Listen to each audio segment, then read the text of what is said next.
নমস্কার। অ্যাস্ট্রোজ্যোতিষ তারামা ইউটিউব চ্যানেলে আপনাদেরকে মন থেকে স্বাগত জানাই। প্রত্যেক বছরই শনিদেব যেমন বক্রী হয়, রেট্রোগেট হয়, এরকম এই 2026 সালে শনিদেব রেট্রোগেট হচ্ছে 27শে জুলাই থেকে 10th অক্টোবর। তো এই যে কর্কট রাশি এবং কর্কট লগ্নের ভাগ্যস্থানে 9 নম্বর ঘরে শনিদেব বসে আছে। তা কি রেজাল্ট দেবে কর্কট রাশি, কর্কট লগ্নে? শাস্ত্রে বলা হয় যখন শনিদেব রেট্রোগেট হয় মানে এই যে 136 দিন রেট্রোগেট হচ্ছে, তো এই সময় যে আমরা কর্ম করি তা কর্মের ইনস্ট্যান্ট রেজাল্ট পাওয়া যায়। অর্থাৎ শনিদেব তো কর্মেরই কারক, তাই কর্মের ফল তিনি দেয় এই সময়টা, তিনি ইনস্ট্যান্ট দেয়। ভালো কর্ম করলে তার ভালো ফল ইনস্ট্যান্ট, এবং খারাপ কর্ম করলেও হাতে নাতে তার ফল দিয়ে থাকেন স্বয়ং গ্রহরাজ শনিদেব, তিনি কর্মফল দেন। এবং যাদের জন্ম ছকেও শনি বক্রী, তাদেরও জীবনেও এই সময়টা বিরাট ভালো ফল দেয়। বলা হয় যে শনিদেব যে ঘরে বক্রী হয় সেই ঘরটা নিয়ে বিরাট একটা জীবনে আপস অ্যান্ড ডাউন, উতারচড়া, ফ্লাকচুয়েশন স্লো করে দেয় সেই ঘরটা নিয়ে। আবার যে দুটো ঘরের মালিক, সেই দুটো ঘরের প্রকোপ 10 টাইমস বাড়িয়ে দেয় এই গ্রহরাজ শনিদেব। তাহলে কর্কট রাশি, কর্কট লগ্নের মানুষদের কি কি বিরাট ভালো হবে শনিদেব বক্রী হলে, আর কি কি ব্যাপারে খুব সাবধান থাকতে হবে এই শনিদেব বক্রী হলে। তো চলুন, ভিডিওটা শুরু করার আগে আপনাদের কাছে আমার আন্তরিক অনুরোধ, যারা প্রথমে ভিডিওটা দেখছেন এবং চ্যানেলটিকে এখনো পর্যন্ত সাবস্ক্রাইব করেননি, অনুগ্রহ করে চ্যানেলটিকে সাবস্ক্রাইব করে দেবেন। শনিদেব ভাগ্য ঘরে বক্রী হচ্ছে 27শে জুলাই থেকে 10th ডিসেম্বর, 136 দিন। প্রথমেই বাবাকে নিয়ে সাবধানে থাকতে হবে, বিশেষ করে কর্কট লগ্ন হলে। কর্কট রাশির প্রভাবটা অনেক কম হবে, কিন্তু লগ্ন হলে 100% আপনার জীবনে এর প্রভাব পড়বেই পড়বে, মিলিয়ে নেবে। কারণ দেখুন, কর্কট রাশি ইমোশনাল রাশি, জলীয় রাশি, এবং এটা চর রাশি। তাই এই রাশির মানুষরা প্রচন্ড ইমোশনাল। তাই বলা হয় শাস্ত্রে, যতক্ষণ এই ইমোশন কন্ট্রোল করতে না পারবে, এদের 30 বছরের পর 30 বছর পর্যন্ত জীবনে নাকি সংঘর্ষ করতে হয়, উন্নতি নাকি আটকে যায়। কারণ এরা মানুষের সাইকোলজি খুব ভালো বোঝে। অর্থাৎ মানুষের দুঃখ কষ্ট খুব ভালো বোঝে। মানুষের জীবনে যে সমস্যা, প্রবলেম, সেটা এরা নাকি অন্যের সমস্যাগুলো খুব ইজিলি সমস্যার সমাধান করে দিতে পারে। বিশেষ করে সাইকোর যে মনস্তাত্ত্বিক যে ব্যাপারগুলো, কারো রিলেশনশিপ ব্রেক হয়ে যাচ্ছে, তারা এটা খুব ভালো সলিউশন দিতে পারবে। কিন্তু যখনই এই কর্কট রাশির জীবনে, তার নিজের জীবনে যখন প্রেম সংক্রান্ত বলুন যে কোনো সমস্যায় আসুক, সেটা কিন্তু তারা সলভ করতে সহজে পারে না। কিন্তু অন্যের প্রবলেম এরা খুব ইজিলি সলভ করে দিতে পারে, কারণ এটা কালপুরুষের 4 নম্বর রাশি, সুখের রাশি এই রাশি। আর সেই 4 নম্বরে কারকই হচ্ছে চন্দ্র। আসুন আমরা জেনে নিই শনিদেব বক্রী হলে ভাগ্যস্থানে কর্কট রাশি লগ্নে প্রথমেই বাবাকে নিয়ে একটা বিরাট চিন্তার বিষয় থাকছে। বাবার হেলথ, বাবার ফিনান্স, বাবার কেরিয়ার, সেই ব্যাপারগুলোকে একটা নেগেটিভ রেজাল্ট দিতে পারে।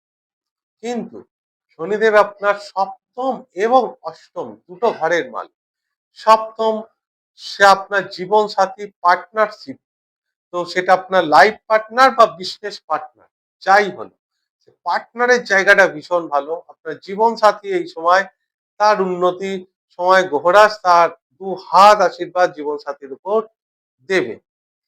এখন বিজনেসের একটা বিরাট প্রভাব পড়বে, কারণ এটা বিজনেসের জায়গা থেকে যারা বিজনেস করে তাদের সবকিছু ভাবছিল যে আটকে যাচ্ছে, রোলিং হচ্ছে না টাকা, ক্লায়েন্ট আটকে যাচ্ছে, বিজনেসের একটা বিরাট আপস অ্যান্ড ডাউনস এর মধ্যে চলছিল।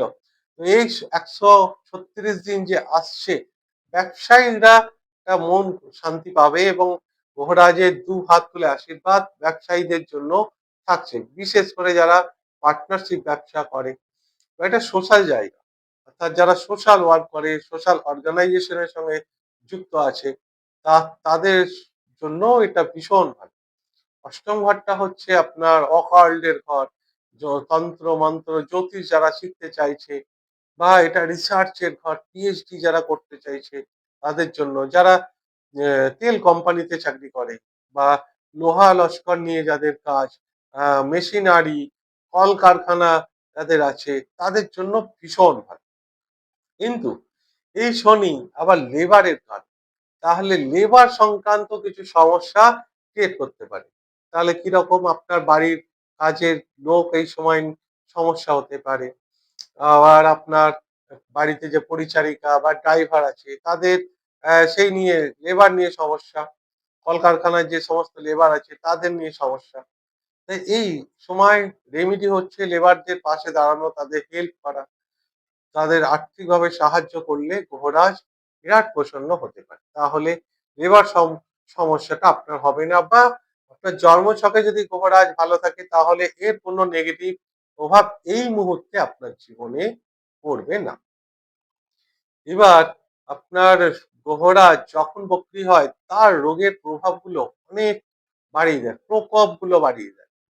তা গ্রহরাজ প্রথমেই সমস্যা ক্রিয়েট করে, তার জায়গা হচ্ছে হাঁটু, পায়ের হাঁটু।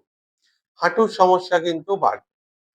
আর joint pain, back pain, spondylosis, কোমরে ব্যথা, গিঁটে গেটে ব্যথা, এই যে রোগগুলো, বিশেষ করে বাতের সমস্যা, এই রোগগুলো কিন্তু 136 দিন আপনার বেড়ে যাবে। এইগুলো থেকে সাবধান। এছাড়া শনি হচ্ছে আমাদের চুলের কারণ।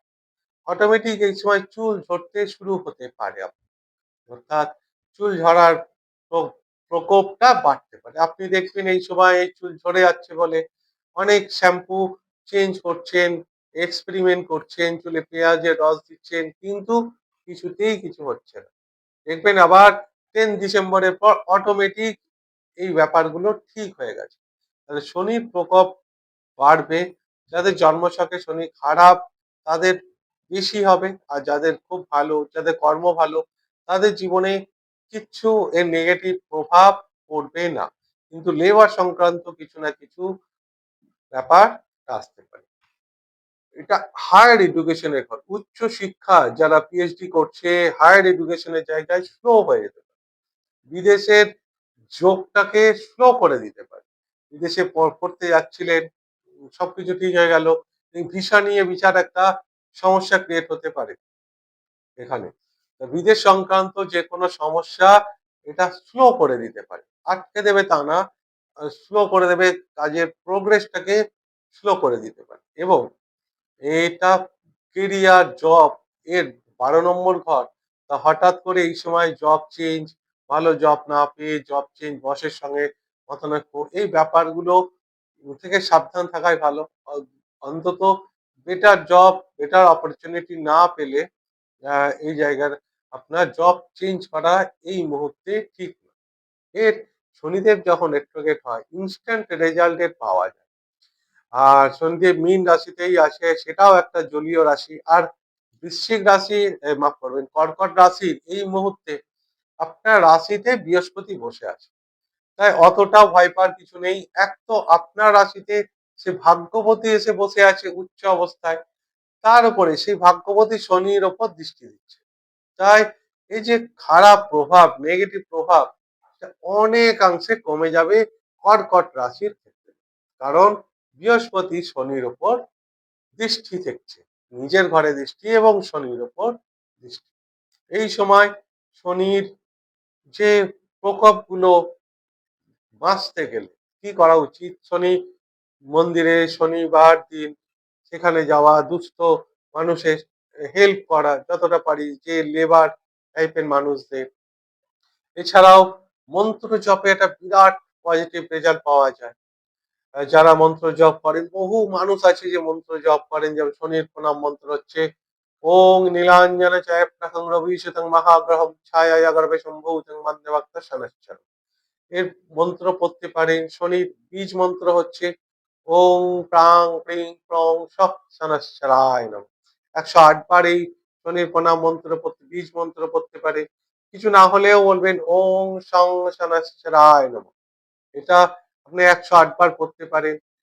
সব থেকে ভালো হচ্ছে যে একটা রেমেডি, এই রেমেডি করার পর আর কোনো প্রতিকার, কোনো বিধান, কোনো কিছুই করতে লাগে না। সেটা কি? সেটা শনিদেব না, সমস্ত গ্রহরাই শান্ত হয়ে যায় একমাত্র এই রেমেডি। সেটা কি? হনুমান চালিসা পাঠ। কি? নাশে রোগ হরে সব পীরা, জপত নিরন্তর হনুমত বীরা, संकट ते हनुमान छुड़ावे, मन क्रम वचन ध्यान जुलावे, सब पर राम तपस्वी राजा, तीन के काज सकल तुम साज। তো যিনি হনুমান চালিসা পড়ে, যার বিশ্বাস আছে এই কলিযুগে তিনি আছে, এটা প্রমাণ আছে। শুধু এখান থেকে করতে হবে বাই হার্ট। আপনাকে পড়লে এর যে একটা বিরাট পাওয়ার, সেটা আপনি ফিল করতে পারবেন। এটা তো মুখে বলে বোঝানো যায় না, এটা ফিল করার ব্যাপার। আপনার ভেতর থেকে ফিল করলে আর কোনো রেমেডি প্রতিকার লাগে না। আপনার জীবনে যত বিপদ আসুক, যারা দেখবেন হনুমান চালিসা পাঠ করে না, তাদের জীবনে প্রচুর বিপদ আসে। তো স্বয়ং সেই বিপদ-হর্তা বজরংবলী তিনি হরণ করে দেন। কখন কিভাবে হরণ করে সেটা আমরা কিন্তু বুঝতে পারি না। আমাদের জানিও তিনি করেন। কিন্তু তিনি করে, তিনি থাকে, তিনি আসে। এটা বিশ্বাস দরকার। যাই হোক, এটা আমি বলছি বলে করবেন সেটা না। আপনার মন থেকে যখন তার ডাক আসবে, তিনি ঠিকই করিয়ে নেবে আপনাকে। আমরা তো নিমিত্ত মাত্র। যাই হোক, এই গেল সম্পূর্ণ ভিডিওটা। যদি ভিডিওটা ভালো লাগে তাহলে অনুগ্রহ করে চ্যানেলটিকে সাবস্ক্রাইব করতে ভুলবেন না। আর ভিডিওটিকে লাইক এবং শেয়ার অবশ্যই করবেন। আমি ঈশ্বরের কাছে প্রার্থনা করি সকলেই ভালো থাকুন এবং সুস্থ থাকুন। নমস্কার।